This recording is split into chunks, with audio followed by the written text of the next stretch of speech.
Is violence against women funny? I know that the very thought of associating violence against women with laughter brings shivers down your spine. After all, we've been trained to react this way by our media, school teachers, professors, mentors, and parents who all happen to laugh the hardest when it's men being hit. But is it in bad taste to laugh? After all, violence against women can be many things: a gesture, a look, or even raising one's own voice. So what is this hypnotizing act that brainwashes otherwise good men into hitting their wives and girlfriends? Well, let's have a look. Can't stand it anymore. I've got to get out of here. I've got to get out of here. Calm down. Get a hold of yourself. Stewardess, please let me handle this. I've got to get Calm down. Now get back to your seat. I'll take care of this. Calm down. Calm down. Get a hold of yourself. Doctor, you're one on the phone. Everything's gonna be all right. Please. Sister, please, I'll handle this. Yourself. I've got to get out of here. I've got to get out of here. Out of here. I've got to get out of here. Well, there you have it.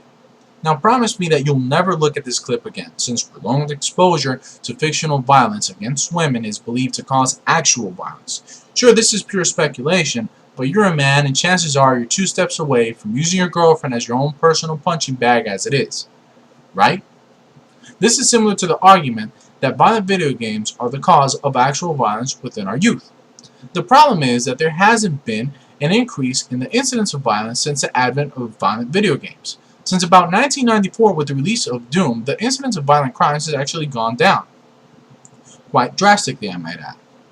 But unlike the proponents of the whole video games cause violence theory who failed to remove violent video games, feminists actually were able to remove virtually all scenes of violence against women in our media, by forcing media producers and directors through the MPAA to edit out parts of movies and TV series in which women are depicted being raped, beaten, shot, or stabbed. But of course making sure to leave the male scenes intact. And what's been the result for women? Well, here's where it gets interesting. See, all crimes against everyone has measurably decreased since about 1995, even for men, who happen to be the primary victims of all these crimes, and who are still being beaten, shot, stabbed, and killed on our TVs and video games.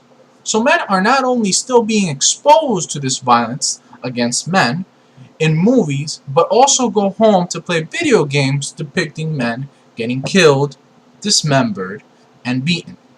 And yet, incidences of violent crimes continue to decline. Not only that, but the incidences of rape has actually increased, or at least the accusation of rape, which is all it really takes these days. But that's another issue altogether.